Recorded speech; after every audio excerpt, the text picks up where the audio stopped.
What's going on, everybody? It's your boy JP back with another reboot episode of Chopping It Up with JP podcast.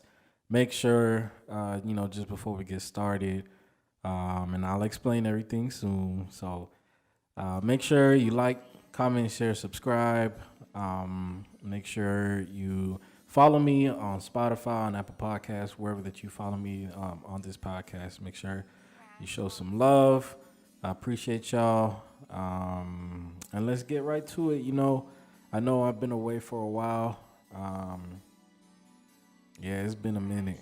I think it's been just about a month and probably a week, give or take. But I am back, and let's just say a lot has happened since the last time I was able to drop an episode, and now. And I'm gonna get into everything soon, but right now, currently, so much has changed, and it's a lot sometimes to take in. But that's just a reminder. Everything that I was saying in the first series about making sure that you're grounded and you're solid. It doesn't matter how far down you fall, as long as you pick up the momentum to, get back up on your feet, dust yourself off, get up, and keep it pushing. That's the most important thing. So, I did take a little bit of a break. It was kind of a lot longer than I wanted it to be, but nonetheless, it was a break, and I learned a lot. A lot happened. And yeah, a lot of things changed. So first off, the laptop, I wasn't able to, record any of my podcasts, because the laptop that I was using to edit on my videos, the sound, the audio, basically that was trash. It was a good laptop. I think it was like an HP Envy, something like that. I totally forgot. Anyway, it was a good laptop, and basically it was like broken. I wish I had brought it with me, so I could show y'all just how messed up it was. The screen was coming out. The keyboard had gotten like water on it, which was partially my fault and partially not my fault. Basically, I put water in my laptop bag, and I guess the cap wasn't closed. The cap wasn't closed on all the way, and so, it kind of just crept onto the keyboard there. But I did manage, to use it, because I was still releasing episodes even though the screen was kind of messed up and the keyboard wasn't working, which sometimes you just gotta get creative. I've noticed something, whenever you are limited financially and you have a dream and you want to make something work, you will come up with the craziest and most creative solutions to get to basically like make that means to an end. And it's so interesting. I'm like, I don't know. It like once you're in that low place and you want to succeed and you want something to work out, you like try and your mind will do some brilliant, amazing things. Anyway, the laptop was decommissioned. One day, I was just working on it, and the screen just came out completely of its outer casing. So I couldn't use that. So I also wasn't in a place financially to just immediately buy another one. I had actually bought another laptop as a gift to my mom, and I wasn't in a spot to be buying another one like that.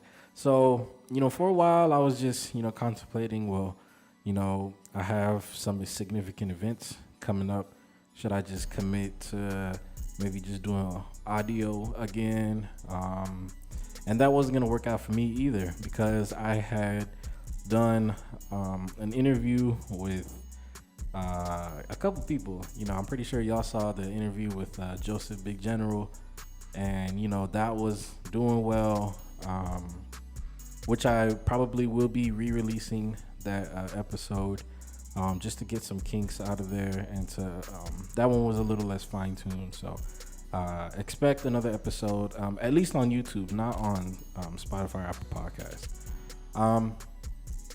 Yeah. So basically taking time to get a new laptop for me, instead of it looking like maybe a couple weeks, looked like a month and a half for me. And so I finally got it. It's actually sitting right here. I don't want to get it because I don't want to mess all this up. It sounds pretty good right now. But I did get a Mac, so I'll be cranking them episodes out. Yeah, I'm just so glad that I finally got that. So this is I guess one of the reasons why I was kind of out of the focus. Secondly is a little more exciting and a little more awesome is I was going through orientation for my school. I'm pretty sure I had mentioned in my very first episode for my podcast that I was transferring to UCR. Go Highlanders. I know that didn't sound enthusiastic, but I'm really excited to get started. Starting up next week. Really, yeah. Starting up next week. Public policy. Going to be getting into a lot of government policy, immigration policy, public policy analysis. So, I'm gonna have a full plate, but I still will, be producing content for my podcast. So yeah, I actually used to live out in Orange County.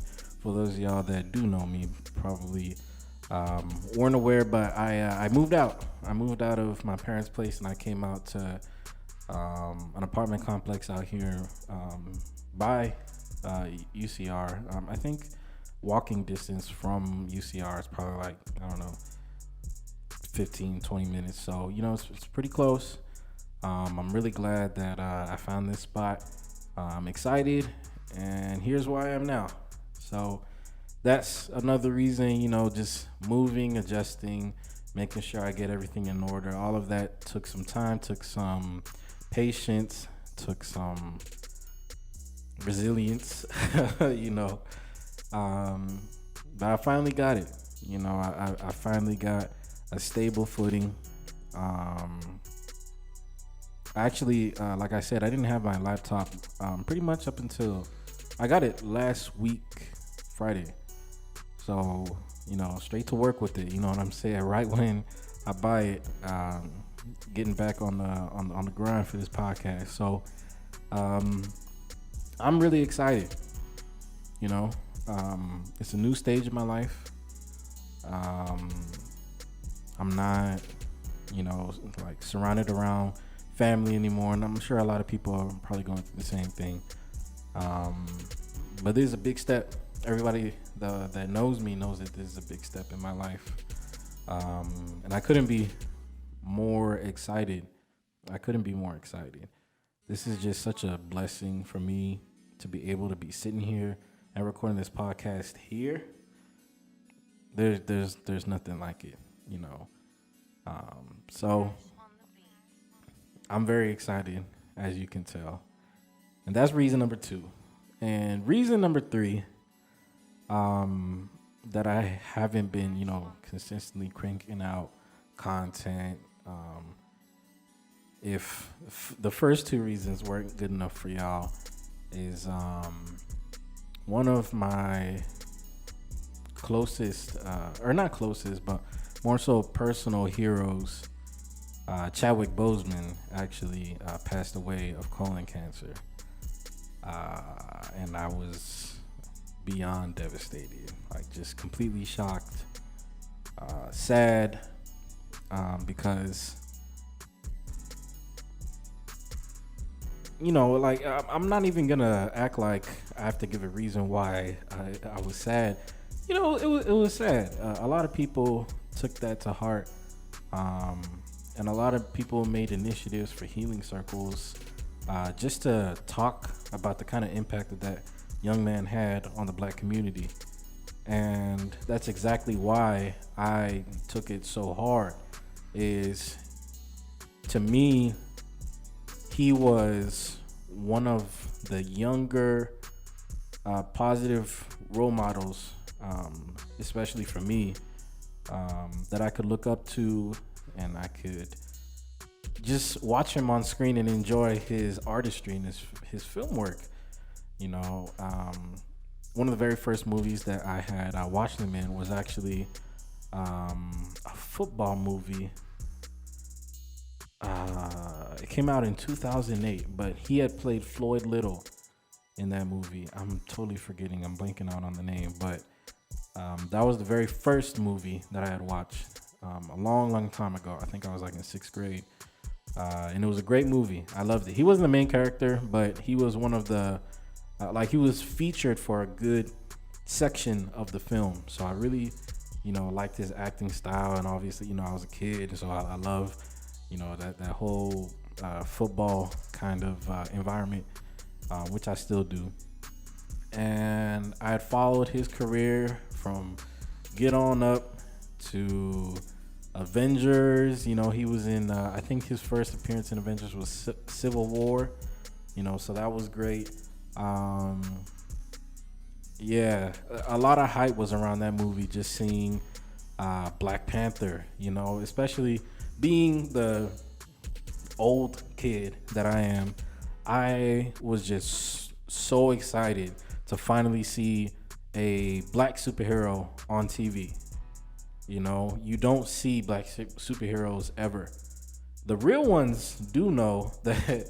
I think one of the best kind of bodies of work, like film, that we got to see as young black kids was Static Shock, right? That was like one of the best shows. Big shout out to the real ones. Static Shock was that.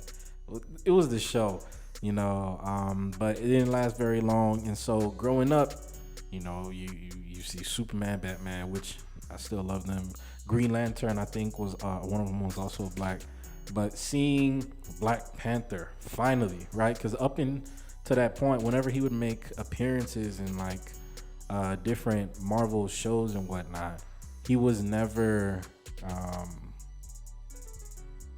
like the main guy. He was always featured. And I'm talking about Black Panther, not Chadwick Boseman. So when Chadwick Boseman finally took on that role and put it on the screen, I was like, oh yeah, you know what I'm saying? Like, finally, right? And up until scratch that, Chadwick Boseman, after that film, that's when I really started to get into a lot of his other films. For those of y'all that don't know, he played in a biopic of Thurgood Marshall, one of the Supreme Court justices, which was a great film. Get On Up, he played as James Brown, right, which was another great film. I'm trying to think it in the order that I had discovered him, but basically,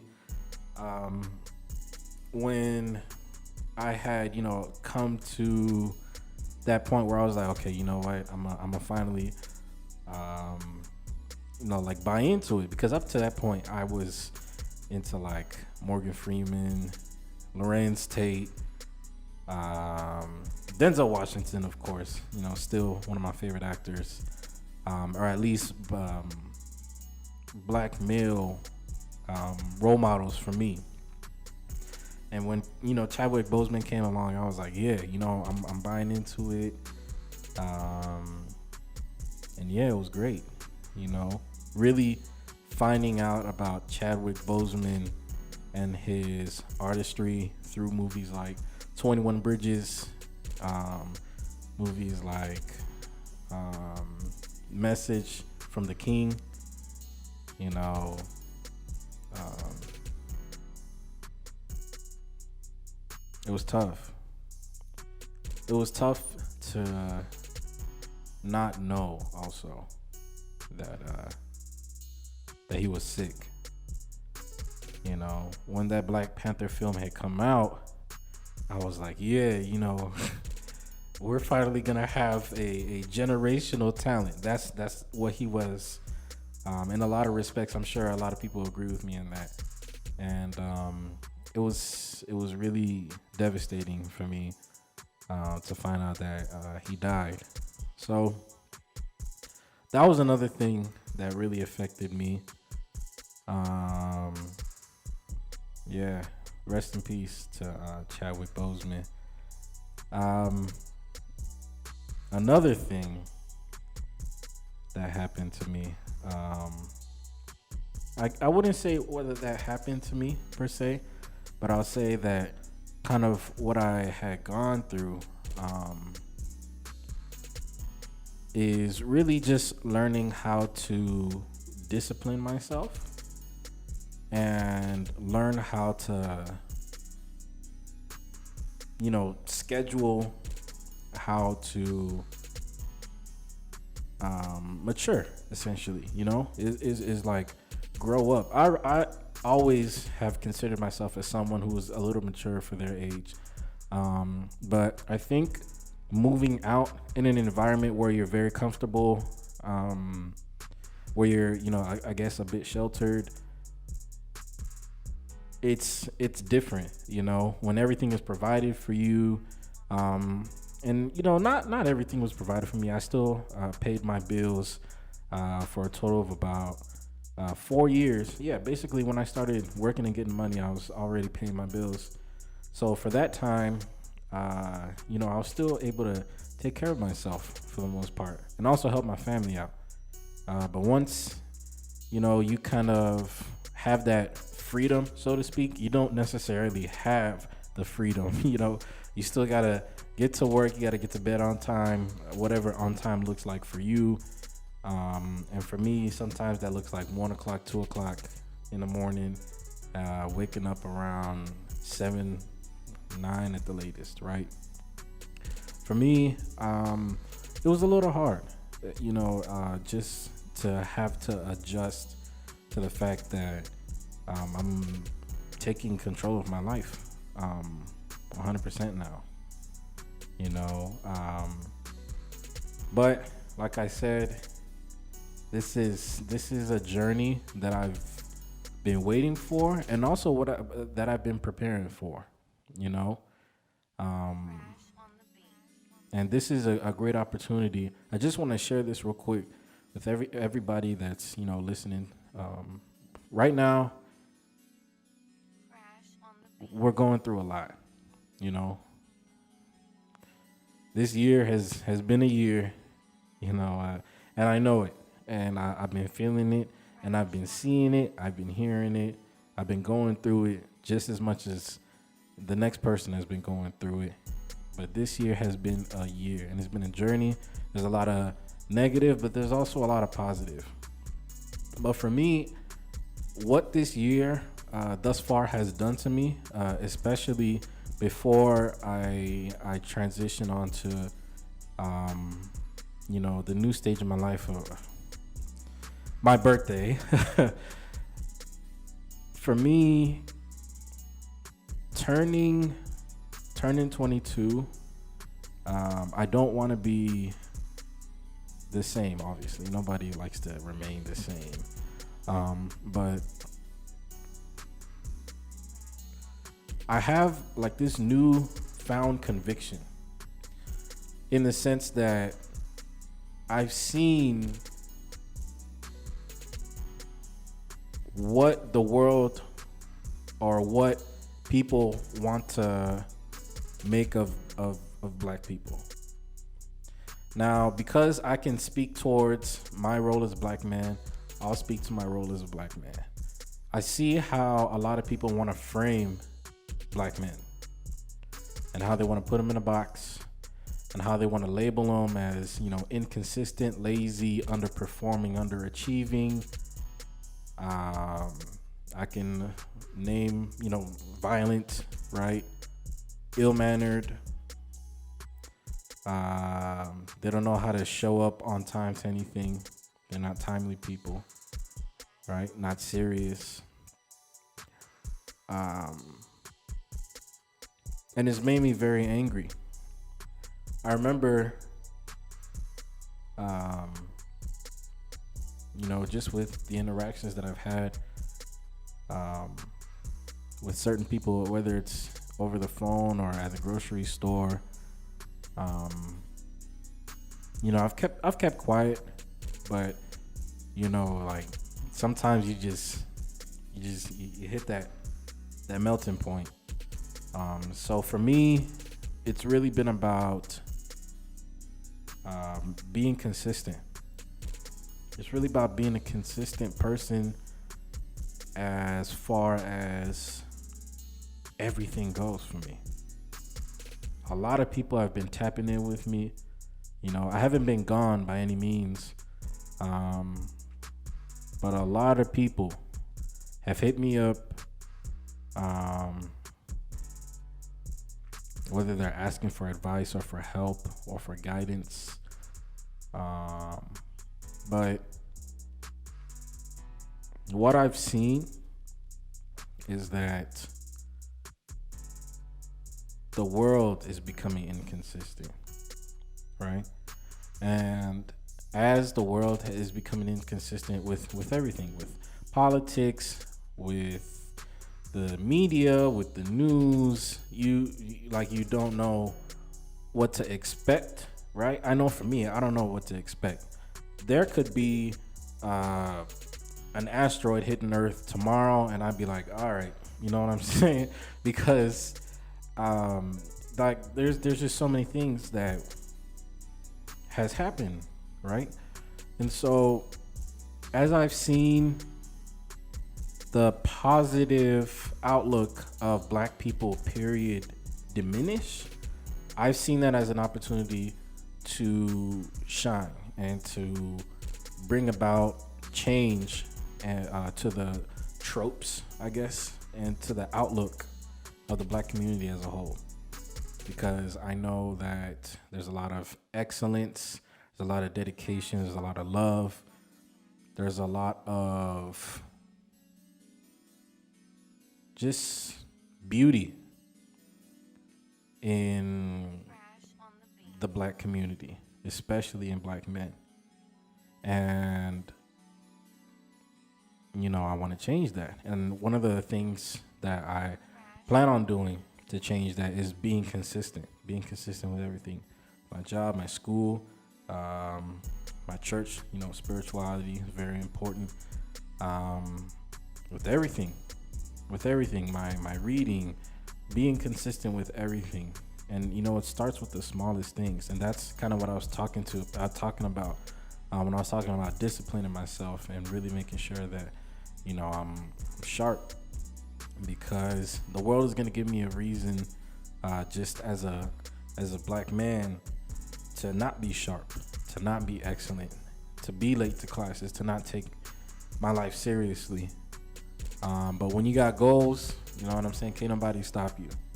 Can't nobody tell you that you're not beautiful. Can't nobody tell you that you're not going somewhere. And that goes for everybody, So long as you're determined, so long as you're willing to put in the effort, you can achieve anything. And as corny as that sounds, it is true. So that's about all. This is gonna be just a small little reboot episode. But I do want to encourage everybody that's going through school right now. Stay consistent. I just got off a phone call with one of my brothers from Fullerton College. He's the president of a charter out there called Amend, and I was talking to him, and he actually told me, hey, we had a meeting, but nobody showed up, for our charter. and I told them, look, stay consistent. Keep showing up to the meetings, even if you're the only one in there, you know, because you're going to, like, you are proving the consistency, even if you're showing up just by yourself, you know. So I want to leave y'all with that. Just stay consistent, stay motivated. Big shout out to everybody that has still been supporting me through this process. I can't thank y'all enough. Also, I want to give a big shout out to my parents. I know they're probably not going to listen to this, but I also want to encourage y'all to, you know, just tap in with y'all parents. You know, just make sure that you show them love. You know, they show me love, so I always show them love back. But that's it. Appreciate y'all tuning in. The Chop It Up with JP podcast. I am your host, JP Wiafi. Make sure you like, comment, share, subscribe. Make sure you leave a good rating. Apple Podcasts, if you're listening on Spotify, make sure you're following me on there. And stay tuned. I'm about to be coming out with more episodes on the way. And instant reaction to Breonna Taylor's case, which I did talk about in episode 2 of series 1, along with George Floyd and Ahmaud Arbery shooting. I addressed Breonna Taylor's case, so I will have a reaction video and episode coming out for that as well. So make sure you stay tuned. We're going to be discussing that. Y'all have a good one. Take care. Much love. God bless.